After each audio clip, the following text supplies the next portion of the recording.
ni Sir, marami Now, siya. dito tayo sa pangatlo na topic natin. Balik tayo sa local muna. This is the directive ng DILG. I-dismantle po ninyo ang mga checkpoints sa mga barangay. Lalo ninyo ang pinapahirapan ang mga tao. Sabi ko sa inyo. Daming OA. Pinapalala ninyo yung problema. The Department of Interior and Local Government on Tuesday ordered barangays to dismantle the checkpoints that set up along national and provincial roads as a control measure against the spread of the new coronavirus. O naintindihan ninyo mga barangay? Lumabas kami. Kahit saan may checkpoint. Sumobra kayo. Interior Secretary Eduardo Año said he issued the directive amid complaints that barangay checkpoints had been impeding the transport of goods and essential people as the country tries to battle the COVID-19 pandemic. Kinumplikan ninyo. Umayos nga kayo. Only checkpoints manned by the Philippine National Police are to be allowed. And only PNP personnel are authorized to inspect cargo trucks, he said. O ngayon, dito sa amin napakarami. We appeal to the LGUs, please, mayors of all provinces and cities all throughout the country. Order your barangay. Dismantle all these checkpoints na hindi makatulong. Nakapirwisyo pa kayo ng mga tao. Hindi nga ninyo mai-deliver yung pangangailangan ng mga residentes ninyo. Tapos, pati ito,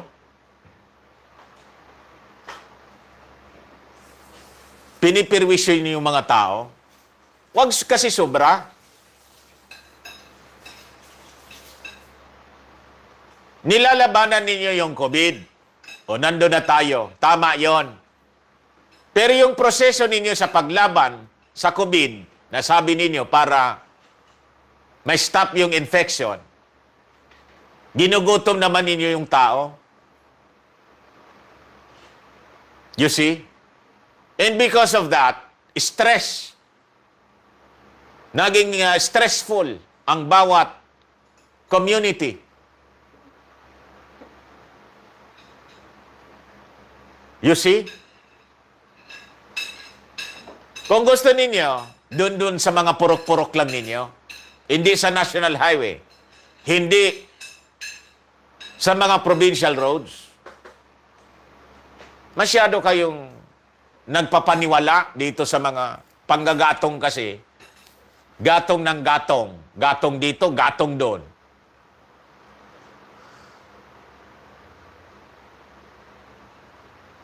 So yun po, mga kababayan, and just hope na sa mga susunod na araw, mag-iikot tayo. At least dito sa amin. At yung dyan sa inyo po, tell your officials, dismantle, that is the order from the DILG. O ngayon, mga kababayan, dito tayo sa, sa COVID-19.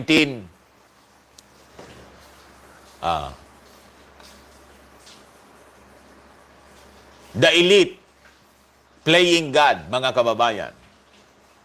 Basahin ko lang itong article muna ng Manila Times.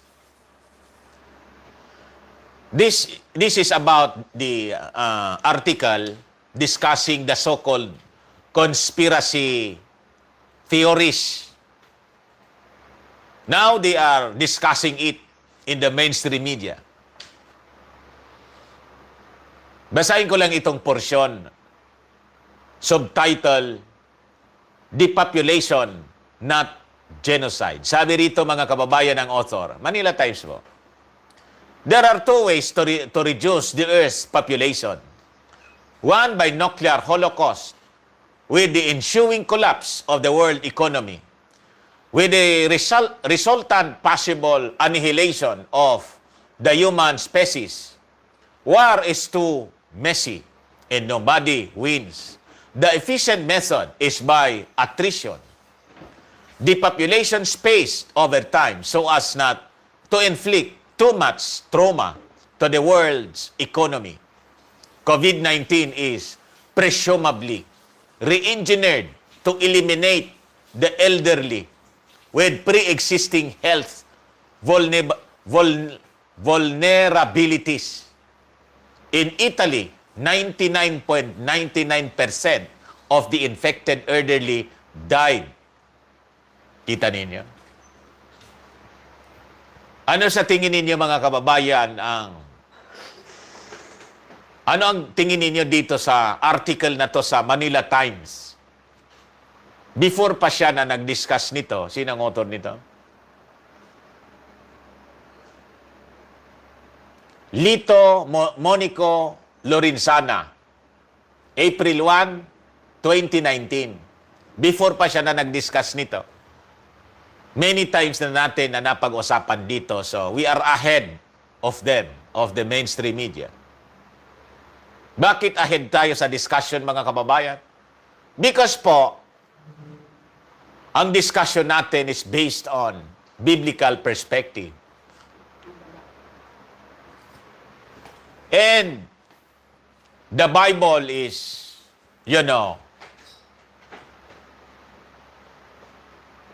an advanced book full of warnings. You see?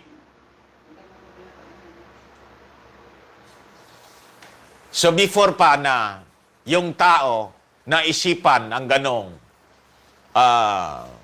ideya, nasulat na in the Word of God. So, advanced tayo po because we base it on biblical perspective. There are two ways, sabi dito.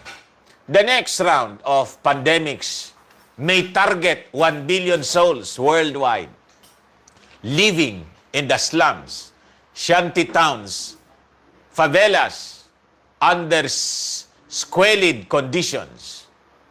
The theory further postulates that over the past decades, the two remaining competing superpowers have allowed or even caused the introduction of deadly viruses from their arsenals or from natural causes. The coronavirus family, the severe acute respiratory syndrome, Middle East respiratory syndrome, and now the more lethal COVID-19 have decimated the targeted segment in each other's population. And at their allies too. Supposedly vaccines for these various plagues have already been discovered from the blood of human survivors, then processed and stored for safekeeping by multinationals, and allocated from time to time in the line with the plan for depopulation. So with this story, mga kababayan, now on the mainstream media, papabakuna pa po tayo. Of course, this is part of the so-called conspiracy theory. Sabi ko sa inyo, may mga conspiracy theories akong nabasa na sobra. Paranoid yung author. Hype masyado magkwento. Pero napakarami ring conspiracy theories malapit sa katotohanan, mga kababayan. And it's based on reality. Based on research. And based on their statements. Yung statement mismo ng mga players. Bill Gates, in his TED speech in 2015, declared that the next world war would not be nuclear. Bakit po? Sinabi ito ni Bill Gates.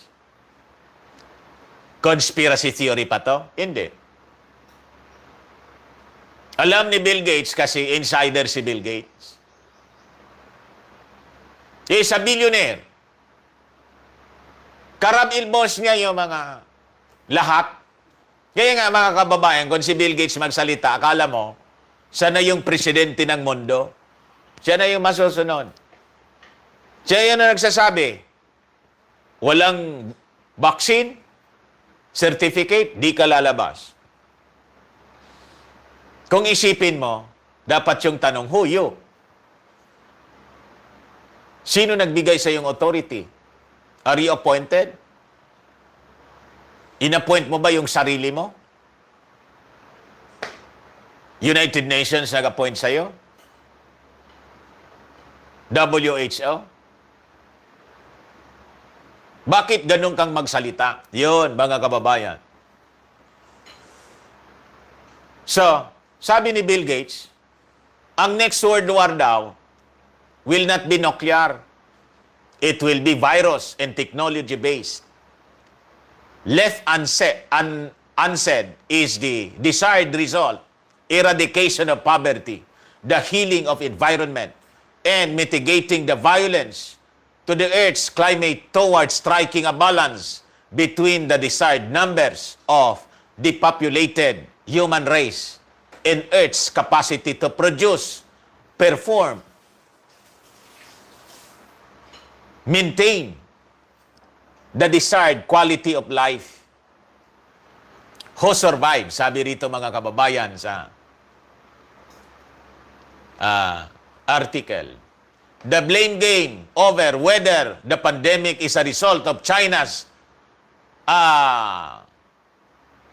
profligate exotic culinary palate or America's weaponizing biotechnology simply deflects the conversation away from the real issue that man has long been irresponsible for his ascendancy over nature. We're taxing her resources, referring to Earth. I wrote in 2014, an appropriate conclusion, human extinction is unthinkable, but this might not be Mother Nature's intention to wipe out the entire human race. Hindi man po talaga Earth. Earth is, mga kababayan, this is a planet na hindi man po tulad ng tao na may isip. Paano man yon? Hindi man. Kundi po tayo. We're taxing the resources and our patience. Mother Nature of God or Allah has simply intervened, sabi po ng writer. But it is neutral who are to be eliminated. But man, or more particularly, the world's oligarchy and the elite are now playing God. O, kita ninyo? Pati yung hindi man po biblical, nakahalata na that man, especially the elite, just like Bill Gates, playing God. Siya na yung nagdidikta. You see, ngayon, gaano ito kalala, mga kababayan? Kaya nga po, sabi ko sa inyo, you have to be ready for a long fight with COVID.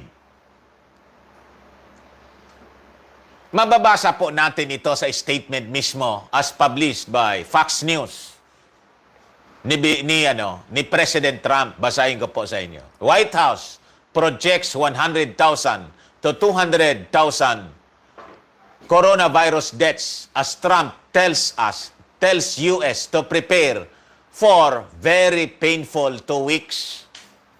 You count, mga kababayan kong OFW dyan sa Amerika. Ang sabi po ni President Trump, maghanda tayo sa napakasakit na kabanata ng ating buhay. You people there in America. sa susunod na 2 linggo. Ano kaya ang mangyayari? Our prayers to you people there, especially our friends, our viewers in America, better follow the anong tawag doon? The protocol. The advisories. Pag sinabing wag nang lumabas kasi iwan ko kung anong ibig sabihin nila nito. Bakit sinasabing very painful 2 weeks? There could be a spiral. Kung paano nangyari yung lalong dumami yung mga namamatay dyan sa inyo, hindi natin pa alam.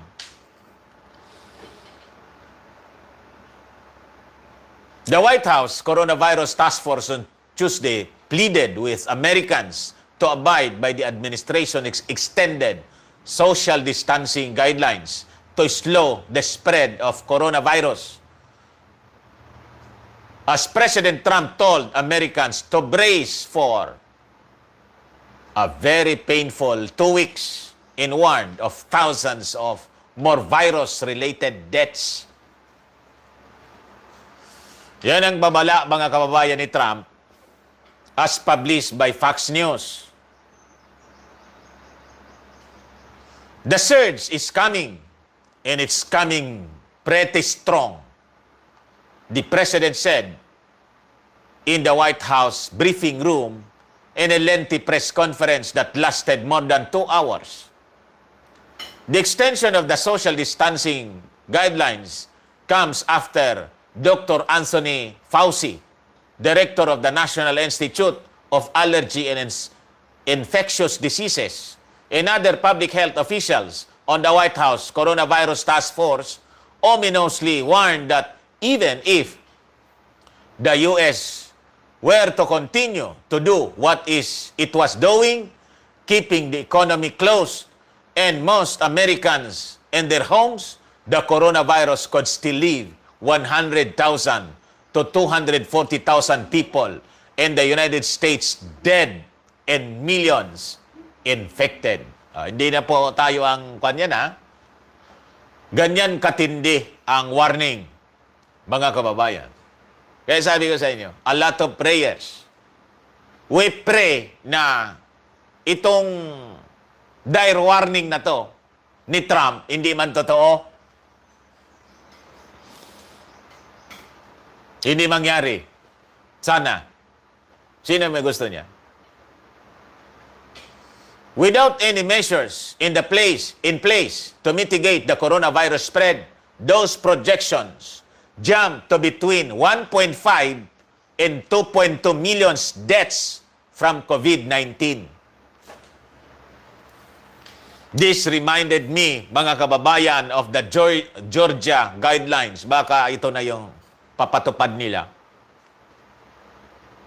Ano yung Georgia guidelines? Guidestones pala? Guidestones yun? Check na lang po ninyo sa YouTube. The Georgia Guidestone. Nasusulat doon parang 10 utos ng mga globalist. Sabi doon, unknown kung sino ang gumawa noon. Basta linagay doon. Ano kasulat number 1? Reduce the population to 500 million.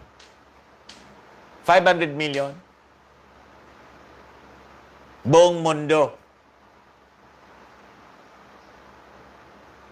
Sino nakaisip noon? Magsulat ng ganon, tinatak pa sa bato. Sinulat sa bato? Alangan walang intensyon yon. Yung nagsulat, gagastos ka ng ganon? Sino yung sponsor noon? It is absolutely critical for the American people to follow the guidelines. Trump said during the briefing, it is a matter of life and death. The new 30 days to slow the spread guidelines unveiled at the press conference are an extension of the strategy the White House implemented just over 2 weeks ago and include guidelines on social distancing, working from home, washing hands frequently, and avoiding any unnecessary travel. While Trump sought to reassure Americans that the country would ultimately get through the pandemic, he declined to sugarcoat the severity of the pandemic and said that the battle against the contagion will be worse in the upcoming weeks. This is going to be rough 2-week period, Trump said. As a nation, we're going to have a really rough 2 weeks. Our strength will be tested and our endurance will be tried. At another point, Trump said, this could be hell of a bad 2 weeks. Ganon ang description, matindi. Kita ninyo? Matindi ang description ni Trump. Hell of a bad 2 weeks. This is going to be very bad 2 weeks. 2 or maybe even 3 weeks. This is going to be 3 weeks like we've never seen before. Ano daw yun? Kumusta kayo mga kababayan? Hindi na kayo makahinga dyan sa Amerika. Ikaw naman na niya, Mr. Maravillas. Pagkabasa mo kasi, alarming. Relax, do not be troubled. May Diyos, mga kababayan. Kung ang tao may plano, pag hindi pinahintulutan ng Diyos, mga kababayan, sana wag pahintulutan. Hindi po yun mangyayari. Pero pag pinahintulutan ng Diyos, nandun yun kasi sa scripture, nasusulat.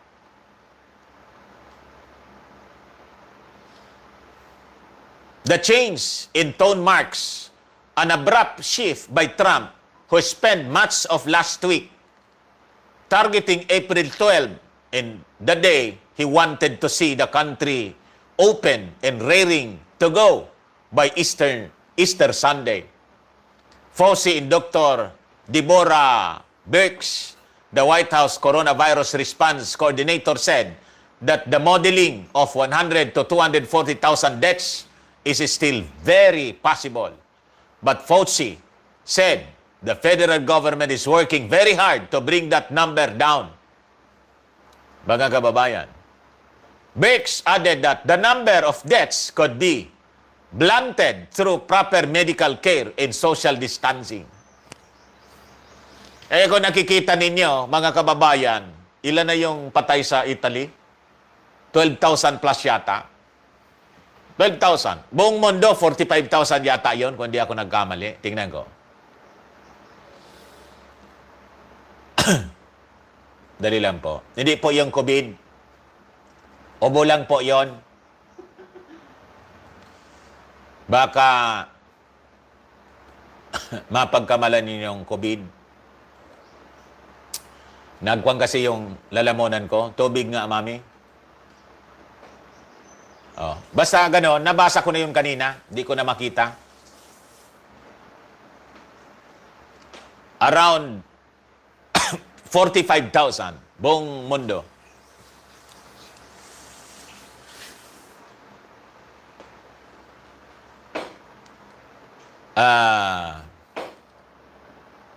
Nasa na yun? Yung binabasa ko.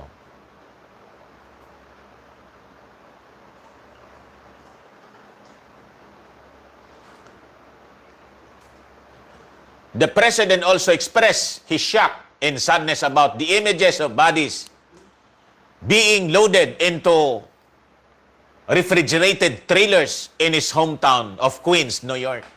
Kung na yung scene na nakikita ninyo sa Italy, kasi yung Italy yung nagulpi, na grabe.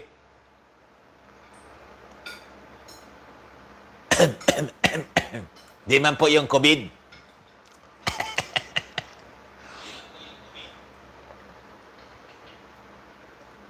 Ubusin ko na. Ami? That will be the scene. That is the scene right now. What if 100 to 240,000? Sabi ko sa inyo.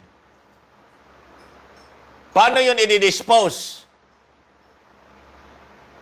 Dead people will just lie there on the streets. That is why ngayon nga, nagre-ready na sila ng mga quarantine area, quarantine facilities. And you know, mga kababayan, this reminds me of the news. Mga kababayan, published sa Newsweek, yung preparation pong ginagawa ng Amerika. Unprecedented. Pati yung evacuation ng Washington as the, seat of government, kino-consider po nila. At yung mga nagsabi sa akin, wala man niya kami nakikita. Di man po yun, ipapaalam sa inyo lahat. Their actions. Why? So as not to create panic from people. And sabi ko nga, mga kababayan, doon sa aking commentary last week, I think the President of America is not preparing for COVID. He is preparing for the final conflict.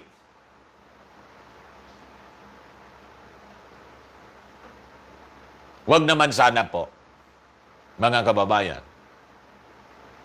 They're preparing more than the COVID pandemic, mga kababayan. Ayoko man po itong sabihin sa inyo, kaya lang, kailangan kong sabihin ito kasi nasusulat ito, wars and rumors of wars, famines and pestilences, and it is written, mga kababayan, in Revelation as revealed to Saint John by Jesus Christ himself as he was exiled in the island of Patmos. Kasama doon, mga kababayan, yung seventh seal. And comes the four horsemen. Mamaya, babasahin ko sa inyo. Yung horsemen, ano ang ibig sabihin? Sakto, mga kababayan. This is, ang tawag ko dito, pre-tribulation. Kasi yung horsemen, nasa tribulation period na yon. Ito, mga kababayan, pre-tribulation events that will come befall us on earth. A surge in deaths in the epicenter of the crisis in the U.S. has overwhelmed cities' permanent morgues and filled storage spaces in many hospitals to capacity. The Federal Emergency Management Agency is sending 85 refrigerated trucks to serve as temporary morgues, the city said. I watched the doctors and nurses walking into the hospital in Elmhurst, Queens, this morning, and it is like military people going into battle, going into war. The bravery is incredible, Trump said, of medical workers in the neighborhood where he grew up. If I were wearing a hat, I'd rip that hat off so fast, and I would say, you people are just incredible. New York has the nation's deadliest hotspot with about 1,520 deaths statewide, most of them in New York City, which braced for things to get much worse in the coming weeks. The U.S. death toll from the coronavirus climbed past 3,600 Tuesday, eclipsing China's official count. Mas marami pa kaysa sa China? Kita ninyo? Kaya nga, naging epicenter na ngayon, dati, Europe, Italy, lumipat mga kababayan. Although yung Italy, yung pinakang marami ang namatay, pero yung infections, this time, topping all the list of nations, America. Number 1 na siya sa infected mga kababayan.